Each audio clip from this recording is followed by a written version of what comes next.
Book 1. From my grandfather Severus, I learned good morals and the government of my temper. From the reputation and remembrance of my father, modesty and a manly character. From my mother, piety and beneficence, and abstinence not only from evil deeds, but even from evil thoughts. And further, simplicity in my way of living, far removed from the habits of the rich. From my great-grandfather, not to have frequented public schools, and to have had good teachers at home, and to know that on such things a man should spend liberally. From my tutor, to be neither of the green nor of the blue party at the games in the circus, nor a partisan either of the Parmularius or the Scutarius at the gladiators' fights. From him, too, I learned to endure pain, and to want little, and to work with my own hands, and not to meddle with other people's affairs, and not to be ready to listen to slander. From Diognetus, not to get excited about trifling things, and not to give credit to what was said by miracle workers and sorcerers about incantations and driving away demons and such things, and not to breed quails for fighting, nor to give myself up to a passion for such things, and to allow people to have their say, and to have become intimate with philosophy,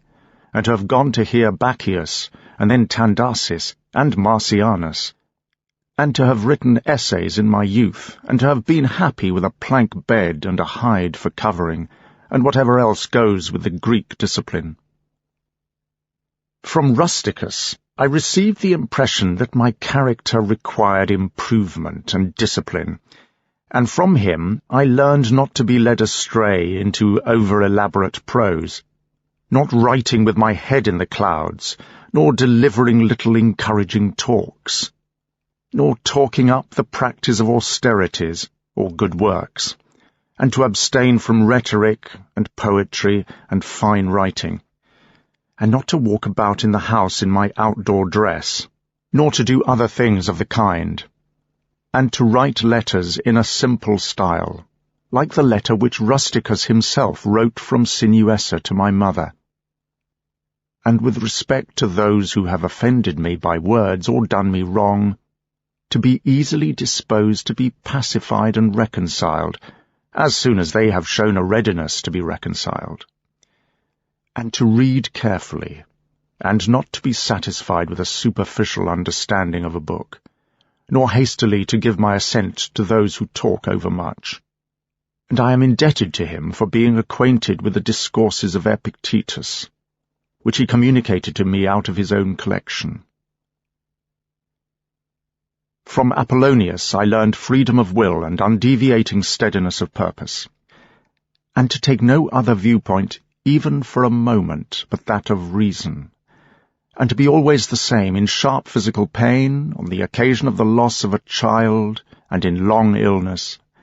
and to see clearly, in his own example, that the same man can be both most resolute and yielding, and not peevish in giving his instruction, and have had before my eyes a man who clearly considered his experience and his skill in expounding philosophical principles as the smallest of his merits. And from him I learned how to receive from friends what might be esteemed favours, without being either put in an awkward position by them, or letting them pass unnoticed. From Sextus, a benevolent disposition, and the example of a family governed in a fatherly manner, and the idea of living conformably to nature, and gravity without affectation, and to look carefully after the interests of friends, and to tolerate ordinary folk and those who voice unconsidered opinions. He had the power of readily accommodating himself to all, so that conversation with him was more agreeable than any flattery, and at the same time he was most highly venerated by those who associated with him, and he had the faculty both of discovering and ordering, in an intelligent and methodical way, the necessary principles of life. And he never showed anger or any other passion, but with this complete freedom from passion came great affection, and he expressed approbation without fanfare, and carried much knowledge without ostentation. From Alexander the Grammarian, to refrain from fault-finding, and from chidingly breaking into someone's utterance to correct a barbarous choice of vocabulary, or a solecism of syntax or pronunciation, but dexterously to introduce the proper expression in the form of an answer or a confirmation, or in the course of some further discussion of the subject itself, rather than how it is expressed or by some other skilful manoeuvre. From Fronto I learned to observe the effect of envy and duplicity and hypocrisy when there is absolute power, and that generally those among us who are called patricians are rather deficient in paternal affection. From Alexander the Platonist, not to frequently or without real necessity say to anyone or write in a letter that I have no time, nor continually to excuse the neglect of duties that our various relationships with people require of us by alleging urgent business to be attended to. From Catulus, not to be indifferent when a friend finds fault with us, even if it be an unreasonable criticism, but to try to restore him to his usual disposition towards us, and to be ready to speak gratefully of teachers, as it is reported of Diognetus and Apollonius, and to love my children truly. From my brother Severus, to love my kin, and to love truth, and to love justice, and through him I learned to know the character of Thrasea, Helvidius, Cato, Dion, Brutus, and from him I got the idea of a polity in which there is the same law for all, a polity administered with regard to equal rights and equal freedom of speech, and the idea of a kingly government that respects most of all the freedom of the governed. I learned from him also consistency and undeviating steadiness in my regard for philosophy, and a disposition to do good, and to give to others readily, and to cherish an optimistic outlook, and to believe that I am loved by my friends. And in him I observed no concealment of his opinions with respect to those whom he condemned, and that his friends had no need to conjecture what he wished or did not wish, but it was quite plain. From Maximus I learned self-government, and not to be diverted by trifles, and cheerfulness in all circumstances, even in illness, and a just admixture in the moral character of sweetness and dignity, and to get on with what must be done without complaining. I observed that everybody believed that he thought as he spoke, and that in all that he did he never had any bad intention, and he never showed amazement and surprise, was never in a hurry, and never put off doing a thing, nor was perplexed nor dejected, nor did he ever laugh to disguise his vexation, nor, on the other hand, was he ever furious or suspicious. He was accustomed to do acts of beneficence, and was ready to forgive, and was free from all falsehood. And he presented the appearance of a man who by nature could not be diverted from right, rather than one who was so by training. I observed, too, that no man could ever think that he was despised by Maximus, or ever venture to think himself a better man. He had also the art of being humorous in an agreeable way. In my adoptive father, I observed mildness of temper, and unchangeable resolution in the things that he had determined upon after due deliberation, and no vainglory in those things that men call honours, and a love of labour and perseverance, and a readiness to listen to those who had anything to propose for the common good, and undeviating firmness in giving to every man according to his deserts, and a knowledge derived from experience of when to act vigorously and when to let be. And I observed that he had overcome all passion for boys, and he considered himself no more than any other citizen, and he released his entourage from all obligation to dine with him, or to attend him of necessity when he went abroad, and those who had failed to accompany him by reason of any urgent circumstances always found him the same in his favour towards them. I observed, too, his habit of careful inquiry in council meetings, his persistency, that he never dropped his investigation out of being satisfied with first appearances, and his disposition to keep his friends,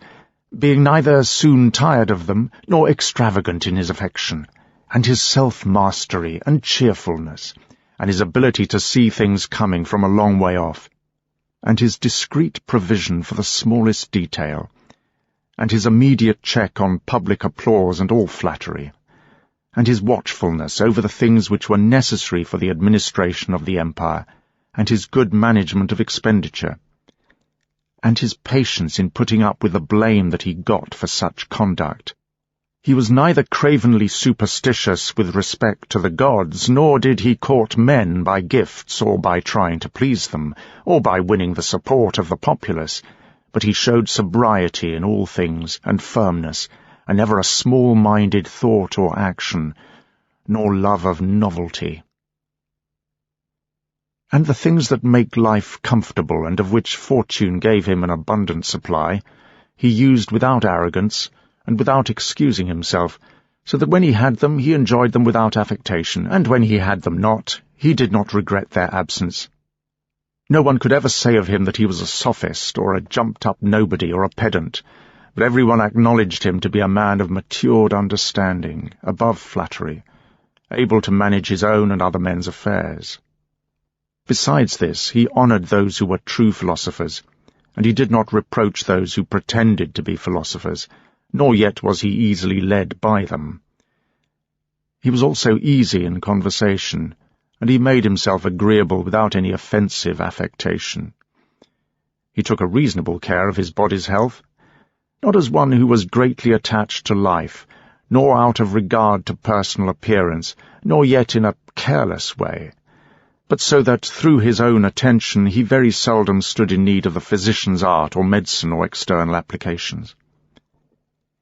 He was most ready to defer without envy to those who possessed a particular skill, such as eloquence, or knowledge of the law, or of ethics, or some such specialism. And he gave them his help, that each might enjoy a reputation according to their deserts. And he always acted conformably to the institutions of his country, without showing any affectation of doing so. Further, he was not fond of change, nor unsteady, but he loved to stay in the same places, and to employ himself about the same things. And after his migraine attacks, he came immediately fresh and vigorous to his usual occupations. He kept very few secrets, and these only about matters of state, and he showed prudence and economy in the provision of public spectacles, the construction of public buildings, the distribution of donations to the people, and all such things, for he was a man who looked to what ought to be done, not to the reputation that might come with the doing of it. He did not take baths at unseasonable hours. He was not fond of building houses, nor fussy about what he ate, nor about the texture and colour of his clothes, nor about the beauty of his slaves. His dress came from Lorium, his villa on the coast, and from Lanuvium generally. We know how he behaved to the toll-collector at Tusculum, who asked his pardon. And such was all his behaviour. There was in him nothing harsh, nor implacable, nor violent, nor, as one may say, anything he would get into a great sweat about. But he examined all things severally, as if he had abundance of time, and without confusion, mindfully, vigorously, and consistently. And that might be applied to him which is recorded of Socrates, that he was able both to abstain from and to enjoy those things which many are too weak to abstain from, and cannot enjoy without excess.